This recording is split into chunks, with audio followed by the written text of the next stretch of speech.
Welcome to another deep dive. Today we're going to be tackling a topic that sparks a lot of debate, Yeah. and that is the biblical perspective on gay marriage. Mm-hmm. We're going to be looking at what does the Bible say about gay marriage Mm-hmm. from our daily bread. Okay. Now, we've got to say right away, this is obviously a sensitive and complex subject, Definitely. and there are a lot of different interpretations out there, even among people who consider themselves devout. Sure. Our goal here is not to take sides or anything like that, Yeah. but to really unpack the arguments that this particular piece lays out. Yeah. Help you understand their logic. It's like we're Right. trying to decipher a code together, Yeah. you know? Yeah. It's fascinating. What grabs my attention right away is this contrast we're dealing with. Yeah. On the one hand, you have society's views that are evolving on same-sex marriage, and on the other hand, you have this source that's grounding its stance in ancient texts. So it really makes you wonder, how do they bridge that gap? How do they even begin to connect those two worlds? Yeah, where do they even start? Exactly. Well, they start right from the get-go by laying the groundwork Yeah. with defining marriage, as the Bible puts it. Oh. They jump right into Genesis 2.24, Mm. which states, "A man shall leave his father and his mother and hold fast to his wife, and they shall become one flesh." Okay. So is this single verse, the be-all and end-all of the biblical definition of marriage? Right. Or is it more like a cornerstone and, there's other verses that kind of build upon it? That's the million-dollar question, isn't it? Yeah. Genesis 2.24 is definitely foundational, Yeah, but it's not the only piece of the puzzle. sure. Think of it as setting the stage, Yeah. establishing marriage as part of God's design, Yeah, and that it's this union between a man and a woman. right. And the one flesh concept really highlights that intimacy Yeah. and unity in that bond. But to grasp the full scope of this biblical perspective on marriage, we need to look at other passages too. Right, it's like a symphony. You can't just listen to one note. Exactly. You need the whole orchestra. Yeah, and they bring up Jesus reaffirming this idea in Matthew 19.4-6. Oh, absolutely. Jesus himself quotes Genesis. Right. And this underlines that marriage wasn't just some cultural norm back then, but a divinely ordained institution. Yeah. What's really interesting is the emphasis Jesus puts on God's intention. Yeah. In creating this union between man and woman. Yeah. It elevates marriage beyond just tradition, and it grounds it in this divine blueprint. Mm-hmm. And this really reinforces what the source is trying to argue. Yeah. That the definition of marriage is rooted in something much deeper than just human preference or choice. Now, the piece takes a very deliberate turn Okay. and directly addresses what the Bible says about homosexuality. And let's be honest, this is where things get maybe a little complicated. For sure. Maybe even uncomfortable for some people. Yeah. The source points to Leviticus 18.22 and 20.13. Okay. And in these verses, homosexual acts are called an abomination. Right. And this is where we have to really carefully consider the context. Yeah. These verses are in the Mosaic Law, Right. which was a set of rules and regulations for the Israelites. Right. So it's essential to analyze, how those laws are applied in our world today. Right. Were all of those laws meant to be timeless and universal? Right. Or were some of them specific to that historical context? Yeah, and we should also mention that the source doesn't just rely on the Old Testament. Oh, that's right. They bring in some passages from the New Testament, too. Uh-huh. Specifically, Romans 1.26-27 and 1 Corinthians 6.9-10, Okay. which echo a similar sentiment about homosexual acts. Okay. So this raises a very important question. Does the source explain why these acts are viewed this way? Right. Or is it more of just like a stated prohibition Yeah. without really getting into the reason behind it? Yeah. That's a really key observation. Yeah. And to be honest, the source doesn't really go into extensive explanations Okay. about the why behind these prohibitions. They basically present them as pronouncements from God's will, Right. which leaves room for a lot more, theological exploration Oh, and discussion. yeah. Like they give you the map, but not the compass. Exactly. You know where to go. Yeah. But how to get there, Yeah. not so clear. Not so clear. So we have these specific verses. Right. But the source does more than just list them out. Mm-hmm. They try to place them within a larger theological framework, Okay. particularly focusing on God's holiness. Yeah. So how does that concept play into their overall argument? Well, that's where they start to kind of weave together a more comprehensive theological tapestry. Okay.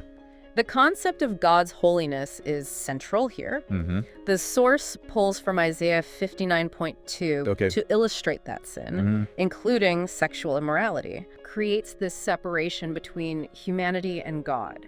Okay. It's like a chasm, preventing us from experiencing the fullness of God's presence. Right, but there's also this huge theme of God's love and Right. redemption that runs throughout the Bible, too. Oh, absolutely. And that's a key counterpoint that the source acknowledges as well. Yeah. They turn to John 3.16. I see. For God so loved the world that he gave his only son, that whoever believes in him shall not perish but have eternal life. Right. So this brings in that idea of forgiveness Yeah. and transformation through faith in Jesus. Yeah. It suggests that although sin creates this divide, Right. there's this bridge, Mm-hmm. this way to reconcile that separation Okay. that's being offered. Yep. It's powerful imagery, isn't it? So it's like, how do we reconcile this, Yeah. this holy God who seemingly condemns certain actions Right. with this loving God who offers redemption? It's a Well- real head scratcher. Yeah, it's a question that's puzzled people for centuries. Yeah. And it's something I think a lot of listeners are probably thinking about right now. Absolutely. So is the source's message here just about, condemning these verses? Right. Or are they saying there's a path toward, like, reconciliation or Mhm. change? That's the nuanced part, right? Yeah. And it's tough because the source doesn't really explicitly say one way or the other. Okay. They kind of present both sides, God's holiness and his love, Yeah. but they don't say if one outweighs the other or anything. It's Right. almost like they want us to figure out how those two things coexist. Like they're giving us these two opposing forces and saying, okay, now what? Exactly. Find the equilibrium. Yeah. And this gets even trickier when you remember that the Bible doesn't actually talk about gay marriage Right. as we know it today. Right. It wasn't a concept back then. Exactly. So how does the source bridge that gap then? Yeah. How do they take these ancient texts and apply them to this modern debate? It's a good question. Well, this is where their logic gets really interesting. Okay. They're basically saying that even though the Bible doesn't directly mention gay marriage, Right. those core principles about marriage, Mhm. that man-woman union, Yeah. plus those verses we talked about regarding homosexual acts. Right. They take those two things together and say, okay, therefore we oppose the concept of gay marriage. So they're drawing a line from point A to point C, Yeah, but they're using point B as like a stepping stone. exactly. It's- They're building their argument on how they're interpreting these principles yeah. and then applying them to modern day issues. Makes sense.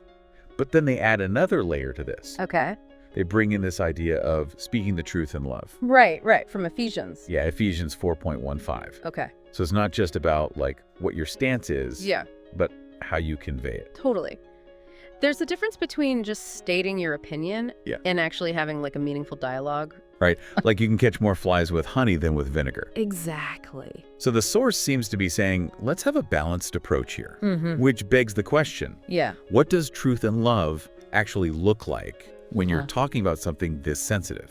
Yeah. Especially when you're talking to people who might disagree with you. Exactly. Yeah. So what do they suggest? Well, they don't give us like a step-by-step guide or anything, Mhm. but they stress that it's important to avoid being a hypocrite. Okay.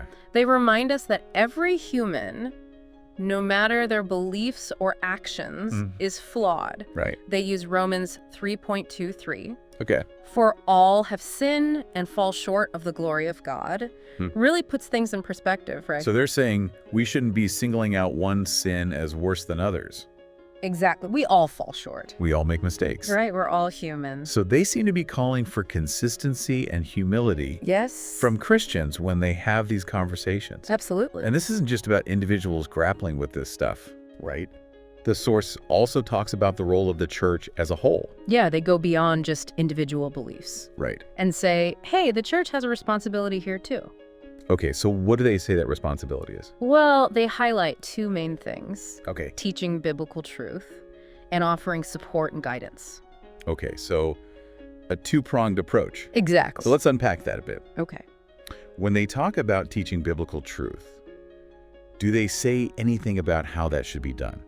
That's a good point. Yeah. They don't really prescribe any specific methods. Okay. They just emphasize, upholding what they see as the biblical definition of marriage and sexuality. Right. But they leave it open for different churches and denominations to find their own way. So there's some flexibility there? Yeah, they allow for different approaches within that shared framework. Okay, that makes sense. Yeah. What about this idea of offering support and guidance? Yeah. Who are they talking about there? Is it for people who are questioning their sexuality? Or people who are already living a gay lifestyle? Mm-hmm. Or both? That's another tough one. Yeah. The source doesn't really say specifically who they're picturing. Okay. You could interpret it really broadly. Mm-hmm. Anyone who's struggling with questions about sexuality, it's Yeah. almost like they're just leaving the door open for dialogue and connection, Yeah. no matter where someone's at in their own personal journey. So this brings up a pretty important question then. Yeah. Do they think these two roles, teaching and supporting, are they potentially in conflict with each other? Right. Can you really hold on to your doctrines Yeah. and still be welcoming and supportive to people who disagree with you? It's a balancing act for sure. It is. It's a tension that a lot of churches and individuals struggle with. Yeah. The source seems to think you can do both, Mhm. uphold the truth and offer support. Right. But how you actually balance those two things in real life, Yeah. that's tough. That's the challenge. It is. It takes a lot of thought Yeah. and a real commitment to both truth and love. Right. Which they've been talking about throughout this whole piece. Exactly. It's about finding that sweet spot, Yeah. between your convictions and your compassion. Yeah. It really is a tough position to be in. you know, Yeah. Trying to hold on to those strong beliefs, Mhm. but also, wanting to have that love and understanding, Right. Especially within the church. especially within that community. Yeah. Yeah. It's a tough balance for sure. Yeah. It's Yeah. like walking a tightrope, you Yeah. know? Yeah. They're saying this is what we believe based on the Bible, Right. but they also want to be sensitive Yeah. and compassionate, Yeah. How these conversations actually happen. Exactly. Tone matters. Tone matters a lot. It does. So towards the end, they kind of circle back to that main point. Okay. Marriage, according to how they interpret the Bible, Yeah. is between one man and one woman. Mm-hmm. And while they see homosexual behavior as not fitting in with God's plan, Right. they also say, hey, Christians need to respond with grace, not condemnation. Okay. So they're making a distinction there between the act and the individual. Yeah, that's really important to point out. It is. They're not wavering in their beliefs, Right. but they keep saying, don't alienate people, Yeah. don't judge individuals. Don't push people away. Exactly. It all goes back to that message of love and redemption. Yeah. Like their goal is to guide people toward Jesus, Mm-hmm. not to make them feel like they don't belong. Absolutely. It's more about inviting people in Yeah. to consider a certain path. you Right. know? Based on this understanding of their faith. Yeah, exactly. So it's not so much about you're wrong. It's Right. more like, hey, this is what we believe and why. Yeah, and they're inviting you to kind of come along on that journey. Right. And see if it resonates with Yeah, you. and maybe it will, maybe it won't. Right. Everyone has their own path. Exactly. Well, this deep dive has been really eye-opening. It has. It's a complicated issue. Yeah. Yeah. No easy answers. We've explored one specific perspective. One that's based on, how they interpret the Bible. Right. But we have to remember that there are tons of different viewpoints out there. So many, even among Christians. Oh, absolutely. What we talked about today is just one way of looking at it. Yeah, one piece is the puzzle. Just one thread in a much bigger conversation. A conversation that's still going on Absolutely. and probably always will be. It's a conversation worth having, though. It is. So I'm going to leave you with one final thought to think about. Okay. The source said their goal isn't to condemn anyone, but to help people find their way to Jesus. Right. Do you think they achieved that? It's a good question. It's a question for you to decide. Yeah. And if you want to learn more, Mm-hmm. I really encourage you to seek out some other Christian viewpoints on this. Yeah, see what other people have to say. Do some digging into the history. Yeah, the context of these verses. There's so much out there to learn. There is. And we've just scratched the surface today. We have. But hey, thanks for joining us on this deep dive. Always a pleasure.